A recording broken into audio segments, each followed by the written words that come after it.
कार्यक्रम आज कल में आपका स्वागत है। आज का विषय है देश का 7वां संविधान दिवस। आलेख है डॉक्टर वी विजय कुमार का, हिंदी अनुवादक लोकेंद्र ठक्कर और प्रोफेसर डॉक्टर राजीव खरे, वचन स्वर शरद बाघेला का।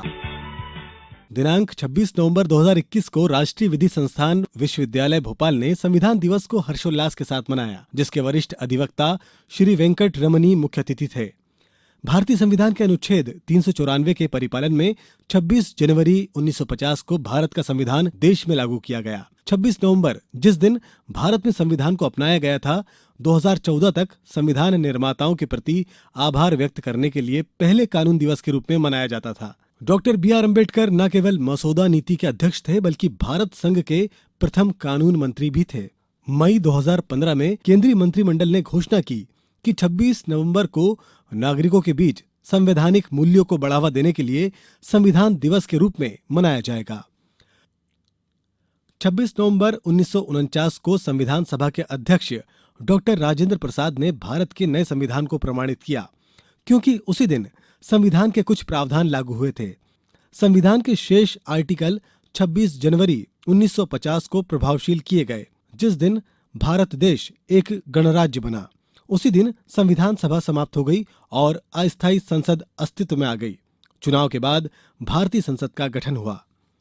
भारत के संविधान में प्रस्तावना समेत 395 अनुच्छेद 22 भागों में व्यवस्थित है और इसमें 8 अनुसूचियां हैं। अब तक संविधान में 105 बार संशोधन किया जा चुका है। संविधान में 25 नए शुरू किए गए भाग और 12 अनुसूचियां शामिल हैं। भारत का संविधान विश्व का सबसे बड़ा संविधान है। संविधान सभा का सबसे अधिक ऐतिहासिक, महत्वपूर्ण और यादगार क्षण 14 और 15 अगस्त 1947 की मध्य रात्रि को आयोजित सत्र था, जिस सत्र में संविधान सभा के अध्यक्ष डॉक्टर राजेंद्र प्रसाद ने सभी सदस्यों को शपथ ग्रहण करवाई। इसके तुरंत बाद राष्ट्रपति ने प्रस्ताव दिया कि भारत की संविधान सभा ने भारत के शासन के लिए सत्ता ग्रहण कर ली। इसके बाद संविधान सभा न केवल संविधान बनाने वाली संस्था रही, बल्कि उसने भारत सरकार अधिनियम 1935 के अनुसार संघीय विधायिका की शक्तियों का भी प्रयोग किया। 30 अगस्त 1947 को प्रारूप समिति की हुई बैठक में डॉक्टर B.R. अम्बेडकर को इसके अध्यक्ष के रूप में चुना गया।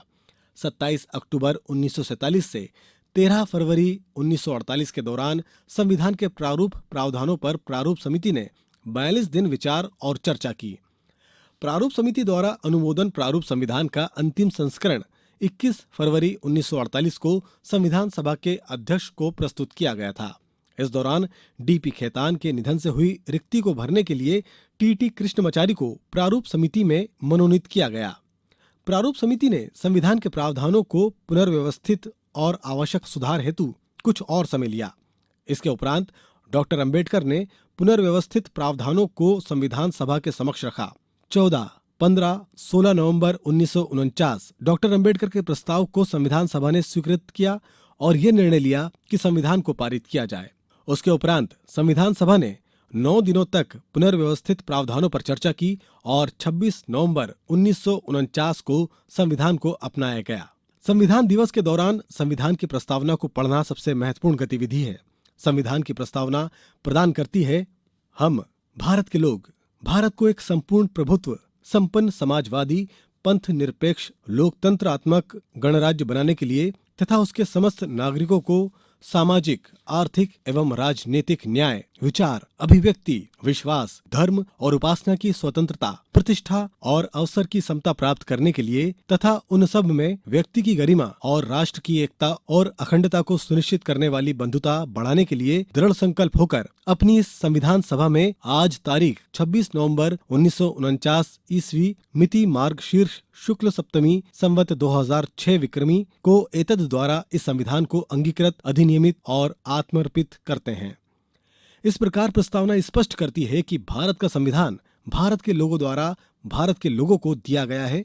संविधान लोगों द्वारा स्वयं को दिया गया है। न्याय, स्वतंत्रता और समानता सुरक्षित करता है, भाईचारे को बढ़ावा देता है, व्यक्ति की गरिमा सुनिश्चित करता है और राष्ट्र की एकता और अखंडता को बढ़ावा देना चाहता है।